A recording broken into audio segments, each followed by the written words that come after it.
अगर आप भी चाहते हैं कि भोजपुरी हिट सॉन्ग सबसे पहले आप तक पहुंचे तो हमारे सैफ म्यूजिक भोजपुरी चैनल को जरूर सब्सक्राइब करें, साथ में बेल आइकन दबाना न भूले।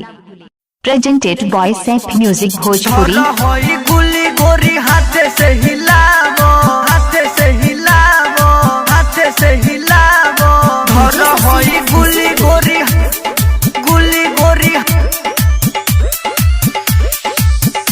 अरे धर होई गुली गोरी हाथे से हिलावो, हाथे से हिलावो, हाथे से हिलावो। अरे धर होई गुली गोरी हाथे से हिलावो, हाथे से हिलावो, हाथे से हिलावो। काहे खिसियालू जानी मुहावा बनावो, काहे खिसियालू जानी मुहावा बनावो, मुहावा बनावो।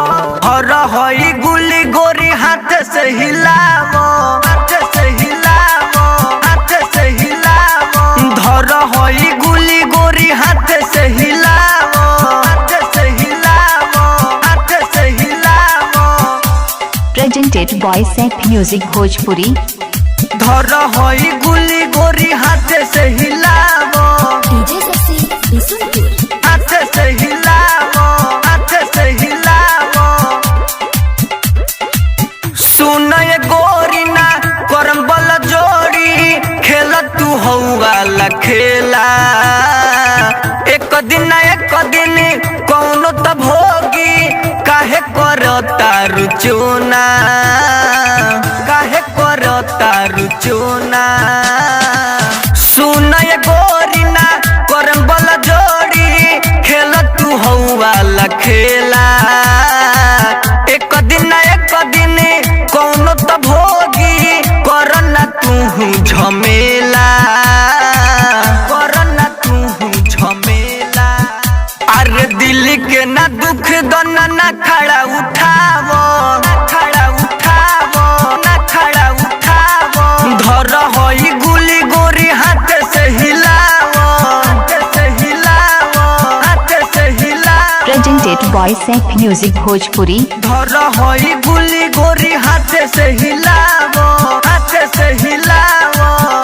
खुशबू रिकॉर्डिंग स्टूडियो कहला बिशनपुरा बाजार। मिक्स बाय इमाम बाबू, डीजे शशि बिशनपुर। धर होई गुली गोरी हाथे से हिलावो। संजय शिवानी के बात कर के अरी बन जनी भर खमनु हो। कोइले बाड़ू खूबे हाथ फेरा फेरी, कर एगो टोटर रमनु हो, कर एगो टोटर रमनु हो। संजय शिवानी के बात कर के अरी बन जनी भर खमनु हो। कोइले बाड़ू खूबे हाथ फेरा फेरी, कर एगो टोटर रमनु हो, कर एगो टोटर रमनु हो। अरे सैफ गुडू कह जनी ना खड़ा देखावो, ना खड़ा देखावो, ना खड़ा देखावो। धर होई गुली गोरी हाथे से हिलावो, हाथे से हिलावो, हाथे से हिलावो। काहे खिसियालू जानी मुहावा बनावो, काहे खिसियालू जानी मुहावा बनावो, मुहावा बनावो। धर होई गुली गोरी हाथे से हिलावो, हाथे से हिलावो, हाथे से हिलावो। धर होई गुली गोरी हाथे से हिलावो, हाथे से हिलावो, हाथे से हिलावो। Presented by Saif music Bhojpuri.